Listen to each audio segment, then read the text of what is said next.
It's terrible if the systems go offline and stop producing energy, but it's actually almost as bad as if you just can't see them and you just don't know what's happening in the grid. You've lost control. Any views, Chris? I'm just thinking about the ramifications going forward, especially when you have new AI agents in the millions. Welcome to Sparkmind Invested. Each week, we try and take on the events and the trends happening across Europe and the world that we think that you, the security-curious investor, needs to know about. So this week, we're going to take on the Polish cybersecurity breach. We're going to take on large quantitative models, so mathematical models, not ChatGPT. And we're going to look at 1 million satellites in space. Now, if you dialed in expecting another Donut Lab Nordic Nano update, sorry, we're going to disappoint you. We're not going to talk about them this week. We're only going to talk about that particular solid-state battery when there is a substantial news breakthrough for us to discuss. So with that small caveat out of the way, and just remember, it is entertainment, not investment advice. Chris, Martti, are we ready? Absolutely. Yes, sure. Let's go for it. Okay, so I'm going to just kick off quite briefly. I don't think many people in the audience will have read the Polish cybersecurity report into their breach on the 29th of December 2025, but I have. This was a substantial breach of the Polish energy grid, and basically it affected 30 solar farms, one very large combined heat power reactor, and a manufacturing plant. Now, the report, which is in English, and we'll put it available in the show notes, was very extensive. And what it showed was a foreign actor, basically Russia, came in and over a 6-month period analyzed the defenses for these decentralized operations, worked out not through quantum encrypting, Tom Cruise type level scaling, but penetrated their systems because they didn't have multi-factor authentication. They went in through open and unguarded gateways. And then basically they disabled the Polish energy grid's ability to see these systems. They did it on the 29th of December, so just before New Year's Eve. They did it during a winter storm, and they basically ran a fire drill, an arsonist running a fire drill, to see how much data and how much damage that they could cause. So they didn't take these systems offline. What they did was stop the grid from being able to see them. Now, I think that the report is very extensive and shows a large number of cybersecurity breaches, but they're kind of understandable breaches. They are passwords being reused in multiple places, and lack of multi-factor authentication, and the ability to basically manage these decentralized systems. Now, since then, the Polish government has stepped in and they've offered an investment of 164 million euros or 700 million zloty. They have basically really focused on the fact that there are 1.5 million decentralized energy gateways in Poland that they need to safeguard. And they've really done a kind of call, not necessarily a call for startups, but a call for companies to solve this problem. So the attack surface is getting bigger, and we see these attacks. This is the first attack outside Ukraine. So it'll be interesting to see where this now happens, not just in Poland, but across Europe. Chris, Martti, what do you think? Well, my first take is that yes, this may be the first attack or one of the first attacks that are being reported widely, but it is clear that these have been happening already quite some time. And the only thing that we need to be very cognizant of is that we can expect these to increase. Why? Because it's actually very simple. When you are doing these attacks, it is not 100% clear who is the attacker. So you can influence your adversary without being caught red-handed. Yeah, and it was very clear on this case. No ransom demands were posed. No extortion happened. They didn't even try and take the systems offline. They basically ran an exercise to see how quickly they could obscure these systems from the grid. And obviously, from a grid operator's perspective, it's terrible if the systems go offline and stop producing energy, but it's actually almost as bad as if you just can't see them and you just don't know what's happening in the grid. You've lost control. Any views, Chris? I'm just thinking about the ramifications going forward, especially when you have new AI agents in the millions. I mean, I think we saw all of you guys listening and in this conversation about the Molt bot, the OpenClaw. OpenClaw. Yeah. So what happens when you let loose 1 million agents in the energy system? I think this is the open the lid for many of these attacks, and it will be made by AI. So I think the scale in the future will be 1 million more than what we just saw in the recent week or so. Yeah, and we've seen other attacks in other places. So there was an attack in Portugal, Spain. The grid went down. It was reported more about inertia in the grid, but I've also heard reports that it was a ransomware attack and that funds were paid after the attack. I haven't seen that in public. I've just seen that privately. I think you're right. I think what we have to appreciate now is decentralized energy systems are a great idea. Unfortunately, what we haven't done is scaled the cybersecurity to basically be able to kind of almost rotate the encryption for each system. A lot of these places, these kind of substations where you're taking the energy from the solar farm at kind of 30 kilovolts and you're basically increasing it via a transformer up. These are remote unmanned access points, often with the password for the system on a piece of sticky, on a piece of paper, taped to the machine. We need to basically scale that up. Otherwise, it's going to be far too easy to take these systems out and turn the lights off in Europe. So that's what I noticed. Sorry, Martin. Yeah. No. I mean, there's another thing which worries me quite a bit. And of course, this is no news. Many of our listeners know about this.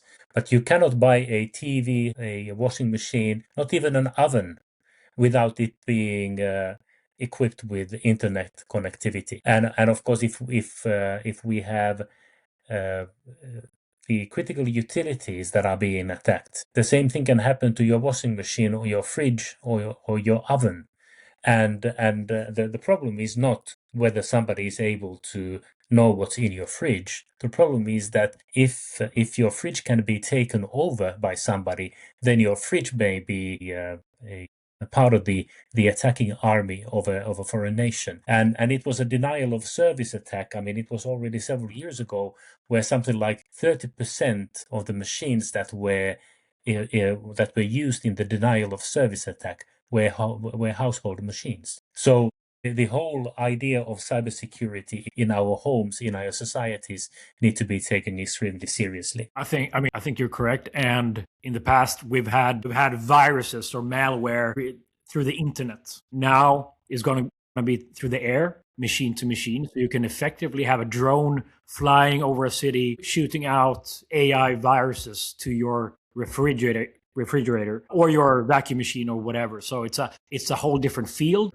If you're an investor into startup companies, this will spawn a whole new generation into cybersecurity. Yeah, and my biggest concern really when we talk about investing into startup companies is that while the key personnel is busy making the innovation, do they have enough time or somebody in their team who is able to take care of the basic requirements for becoming a company?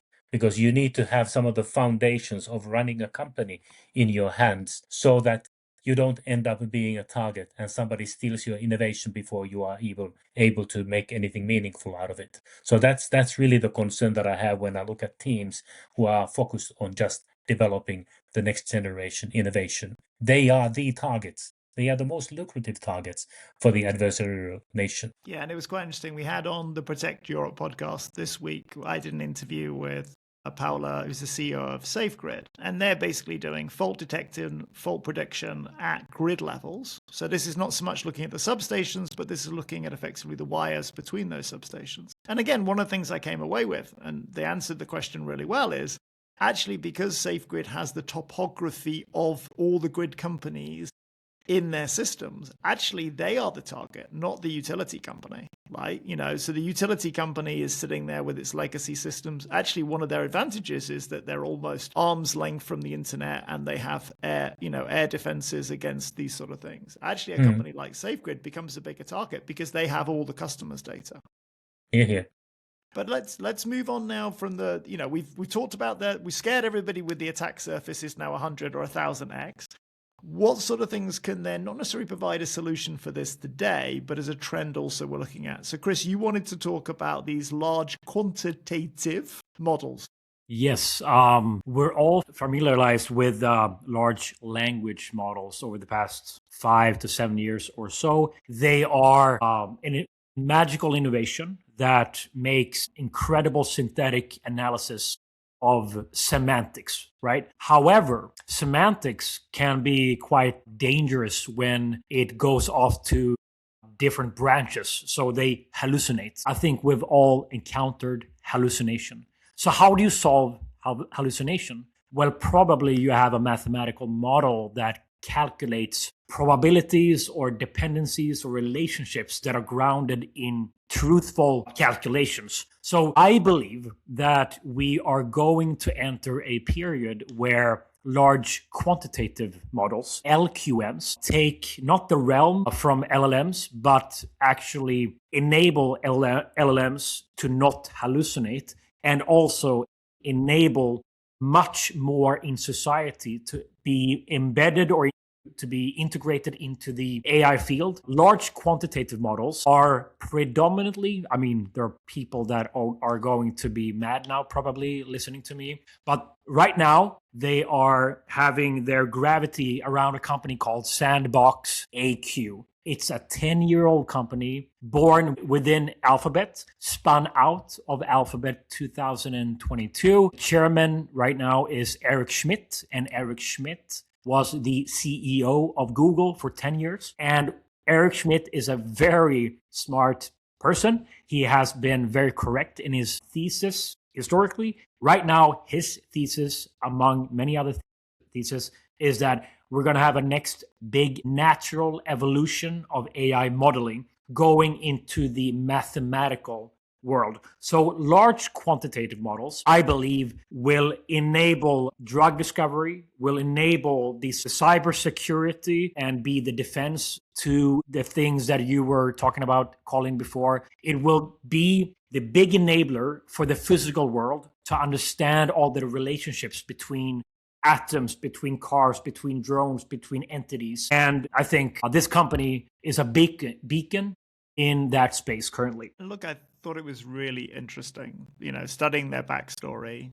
Obviously spun out of Google's parent company, Alphabet, great credentials. Some of their investors and advisors like Jan LeCun, who ran basically Meta's AI project for many, many years. Super impressive. And again, it kind of answers the obvious question because, most people are using ChatGPT, etc., to summarize emails, summarize documents, etc. But actually, when you get it to do anything with numbers, it's not that accurate. And so actually, this starts to answer the real question is, if AI is supposed to be this generative, transformative technology, actually, how will AI meet the real world? It's great for email management and document synthesis and even document preparation. But actually, if you're dealing with actual ones and zeros, and actually those numbers do matter because they end up in your bank balance or they end up on your energy grid. Actually, LLMs really aren't the solution.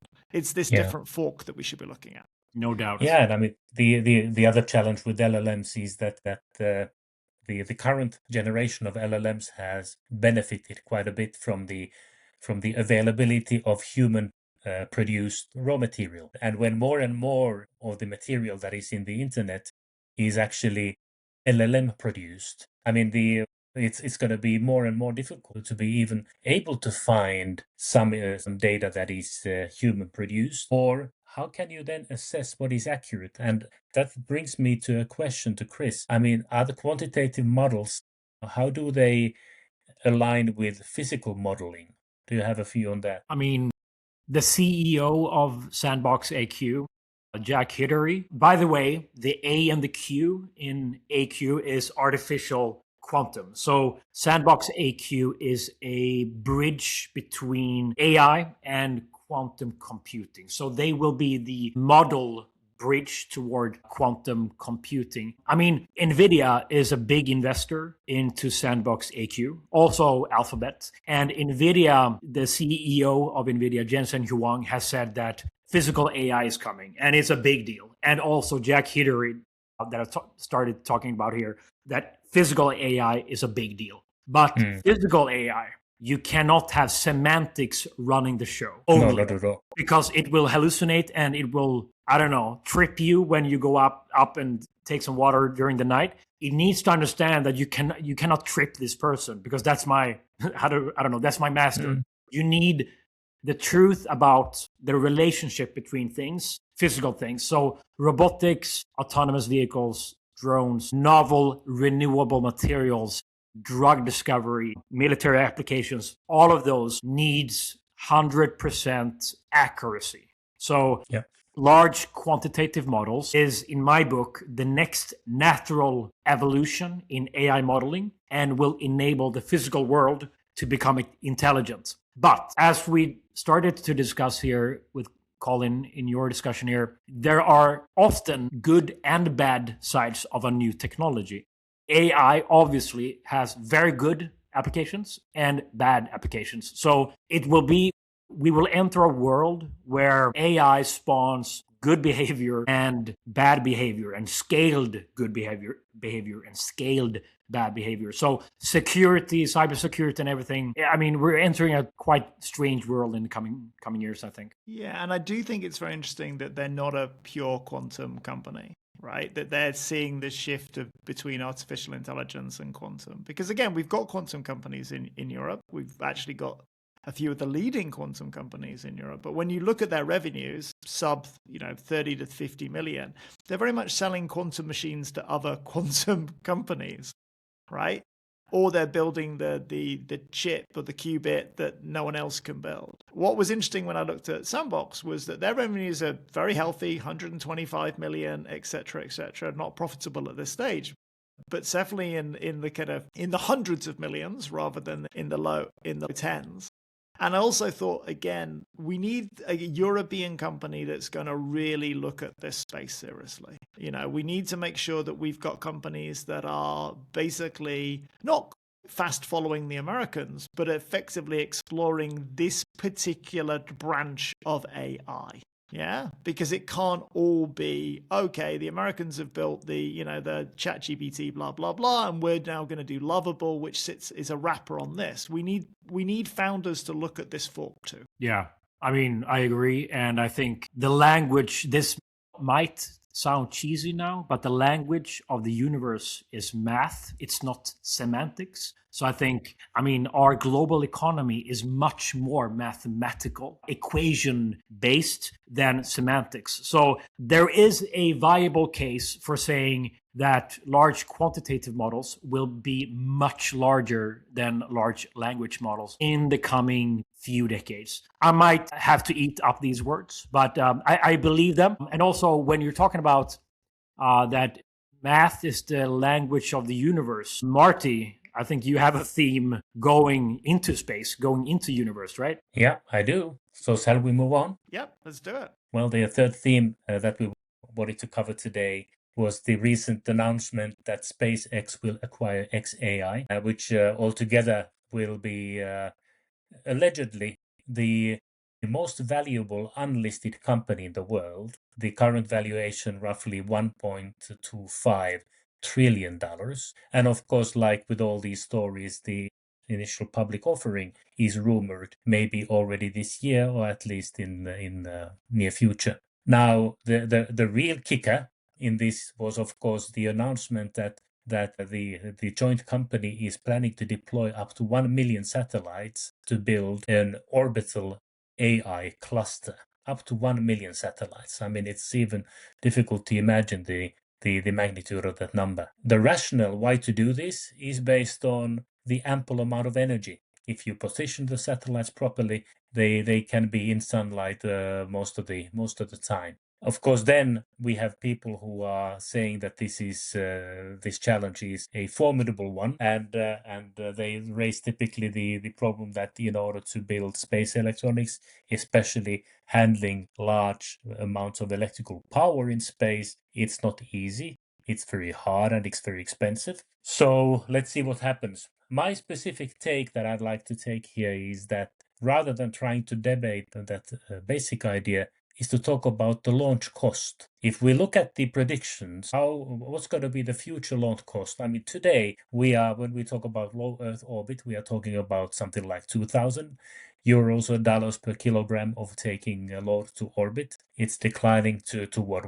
When the Starship, the SpaceX Starship is at least partially reusable form, it can get it to $100 a kilogram. And at some point, some predictions say $10, $20 per kilogram, which is outrageously unbelievable. How do you do that? I mean, there's a story behind, but unless you have a huge amount of satellites to deploy, how are you going to get those economies of scale into force? So in a way, for the whole SpaceX business model to have a credible use case where you are deploying huge amounts of satellites to the low Earth orbit, I mean, it's essential for the whole business case. And if SpaceX is able to do this, it's actually revolutionizing the whole space domain, because the critical cost component all the time has been the cost of launch. And if we get to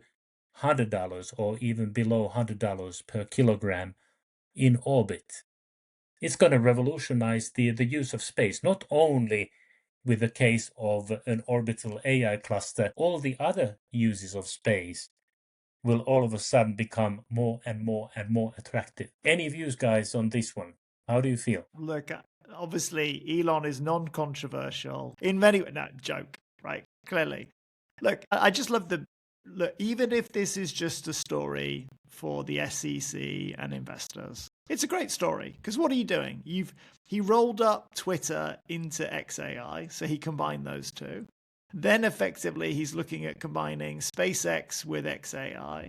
Then he's kind of saying, hey, the only way I can compete with Google on their decentralized compute on Earth is to go into space.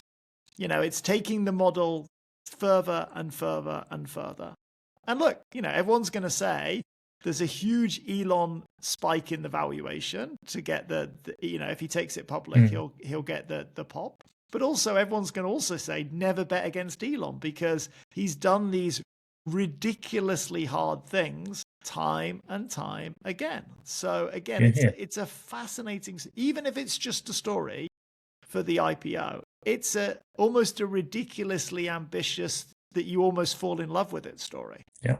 Chris, any views on your side? I'm thinking two things. The first thing is that when you go into space, when you create applications, physical and digital applications in space, not only around Earth, but also around the moon and Mars, or even deeper, you will need a lot of AI compute to do so. Because Martti, you're not going to be up there and eating breakfast and dinner and sleeping. We need robots to do it. So it feels very natural to have AI and space exploration in combination. But I mean, what it will open up is a whole new market for startup companies. Because when you if you look back in history and see when the cost curves go down to a certain level, it enables a whole flurry of new startup companies. It doesn't matter if it's in the internet or the steam engine or whatever it is, it will open up something new. So new startup companies being able to play in space is super interesting. And also the question that I have, Martti, is tomorrow on the 6th of, because today it's the 5th, because we're releasing it on the 5th of February. Tomorrow, I think it is the launch date of the estimated launch date of Artemis number 1. And Artemis number 3 is where we go back to the moon in a few years from now. Artemis number 1 is that we're going to launch a rocket, go around the moon. Do you think that this event will spur a lot of interest now in the very, very short term, in combination of this news that you just spoke about? Well, I think it's the answer is an absolute yes, because we can debate, and I'm sure that there are a lot of people who are genuinely and very deeply interested in the technologies that we talk about here. But the general public and the newspapers are not interested in the XAI at the level of making it a global phenomenon. But when we have astronauts who put their life at stake And even if we've been to the moon before, to have those explorers there once again, it's going to be a global phenomenon. It's going to be, maybe you could even say that it's going to be uniting the world in some ways, because we have these heroes to look up to, and I'm, no pun intended, very high up to, and that's really it's going to raise a lot of interest, and it's excellent because even if Artemis and the moon flight is one thing, the real value for society is coming from the fringe benefits, the technologies that are developed by the side. And if we need a torchbearer for that activity in the form of a crew going back to the moon, I'm all in for that, because the real societal benefits are coming from the technologies that are developed for space at the same time, even if they don't technologically even meet each other. But the fact that space is getting the attention is absolutely positive. And the thing is that even if we don't necessarily always know what's going to happen with these initiatives, if there's a successful pivot to another model, then that may be worth it. I mean, let's remember, in 2016 there was a solar city.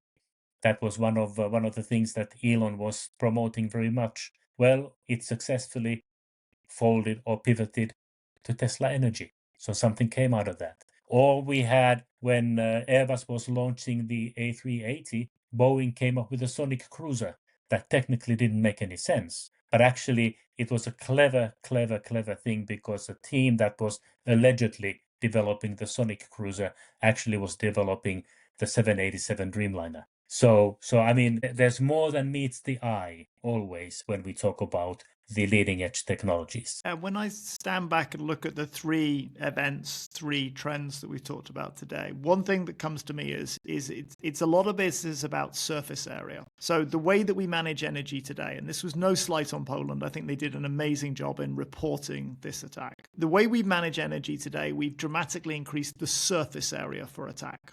Right? So all those renewables stations, which is great, solar power, wind, etc., increases the surface area. So we've opened ourselves up to attack, and unfortunately there are people out there that want to attack. Then when I hear, Chris, your kind of the LQMs, again, what we're doing now is we're going to start mapping that surface area, not just of the Polish energy grid, but the mathematics of the physical world. So AI is going to look at that area. So we've dramatically increased, and it can't just be one company, however well funded and however well stacked with talent, that takes on that particular challenge. So again, there's a surface area there that we need to explore. There'll be a lot of companies born and built in that space. And then Martti, again, with yours, is really what Elon's doing is basically pushing the surface area of space.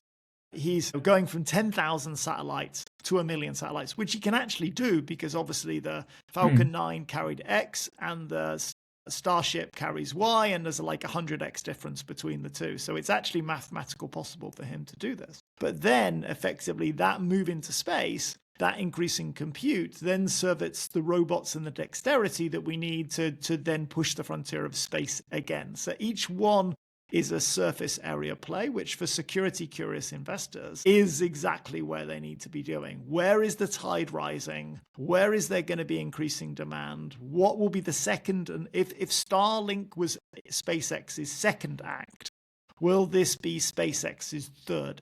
Yeah.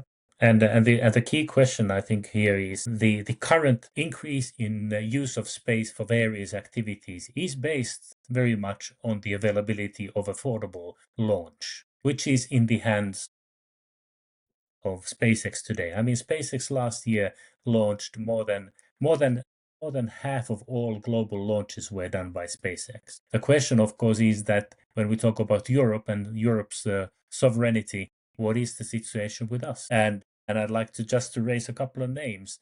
I mean, in Germany we have ISAR, which is developing launch capability, and then the fully owned subsidiary of Arianespace, Maya Space, is in France developing the same thing. And I think it is very critical for Europe to consider what is our capability, so that when it comes to national security, launch capability is very critical. It's like some decades ago, all developed nations were competing for their aviation industry. Today, the same race should be seen in space industry, and that covers also the launch capability of sovereign nations and alliances. My thinking here, if I just had to conclude my thoughts here, is we will have a world in a very short time where we are going to have billions of AI agents that are infinitely cloned with malware as their intent in the long term. So installing these agents that are autonomous and finding loopholes everywhere is 100% likelihood of happening. So that needs a whole different generation of cybersecurity companies. And I think that the company that I brought up, SandboxAQ, is a foundation in both creating